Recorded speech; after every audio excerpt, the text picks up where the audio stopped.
श्री अंबाबाई तालीम संस्थेचे अध्यक्ष, महाराष्ट्र राज्य पत्रकार संघटनेचे राज्य संघटक आणि दैनिक जन प्रवासचे समूह संपादक संजय भोकरे यांच्या हत्येचा कट रचल्याचा धक्कादायक प्रकार उघडकीस आलाय।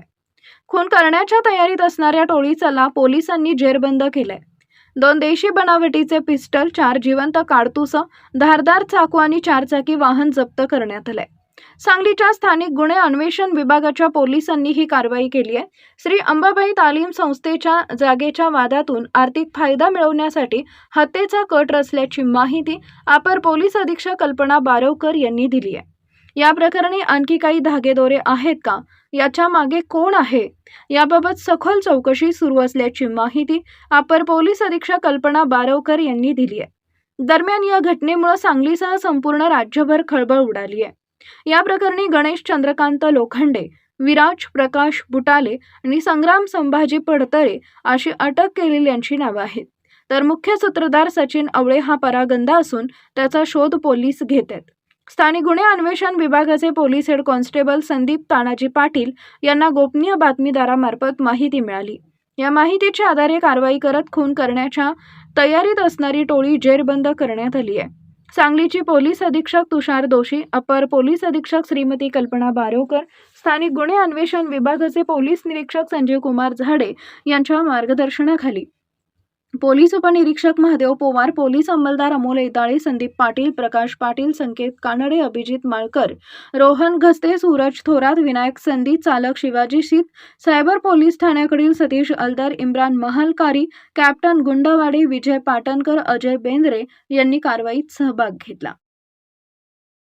यामध्ये आपले LCBचे जे लोक होते ते पेट्रोलिंग करत असताना त्यांना गोपनीय बातमीदाराकडून माहिती मिळाली की एक जो प्रतिष्ठित व्यक्ती आहे त्याच्या खुनाची तयारी काही लोक करत आहेत आणि एक पांढऱ्या रंगाच्या मारुती कारमध्ये हे 3 लोक बसलेले आहेत। आणि त्यानुसार माहिती मिळाल्यानंतर आपल्या LCBची जी टीम आहे त्या LCBच्या टीमने त्या ठिकाणी जाऊन या 3 लोकांना ताब्यात घेतलेलं आहे आणि त्यांच्याकडे विचारपूस करता असं समजलं की सांगली शहरामधले जे प्रतिष्ठित संजय भोकरे आहेत त्यांच्या खुनाची तयारी हे लोक करत होते आणि या लोकांकडनं आपण जवळजवळ 2 देशी बनावटीचे पिस्तूल आणि 4 जिवंत काडतूस, त्याचप्रमाणे एक मोठा चाकू आणि मारुती कार अशा प्रकारचं मुद्देमाल आपण जप्त केलेला आहे। यामध्ये जे आरोपी आपल्याला मिळाले आहेत ते म्हणजे गणेश लोखंडे, विराज बुटाले, संग्राम संभाजी पडतरे आणि सचिन आवळे।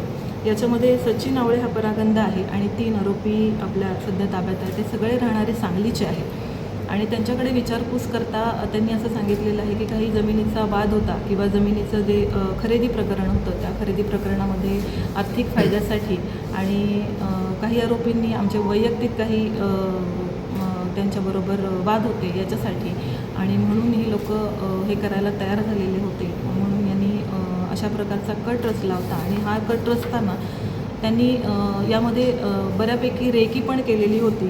एक साधारणतः हे जे आपले संजय भोकरे जे आहेत हे दैनिक जनप्रवास या त्यांचं ते वर्तमानपत्र आहे आणि या वर्तमानपत्राचं त्यांचं जे ऑफिस आहे या ठिकाणी दर शुक्रवारी संध्याकाळी जात असतात आणि या संध्याकाळच्या जायच्या वेळेला या तिघांनी पण या प्रकरणामध्ये रेकी केलेली होती की आपल्याला साधारणतः ते येताना किंवा जाताना कशा प्रकारे जाता येईल आणि कशाप्रकारे आपल्याला यांना ठार मारण्याची जी योजना आहे ती अंमलात आणण्यात येईल म्हणून यांनी जी रेकी केलेली होती त्या दृष्टिकोनातून ते तयारीत होते की त्यांचा हा प्लॅन शुक्रवारी आपण जो करणार आहोत तो सक्सेस व्हावा।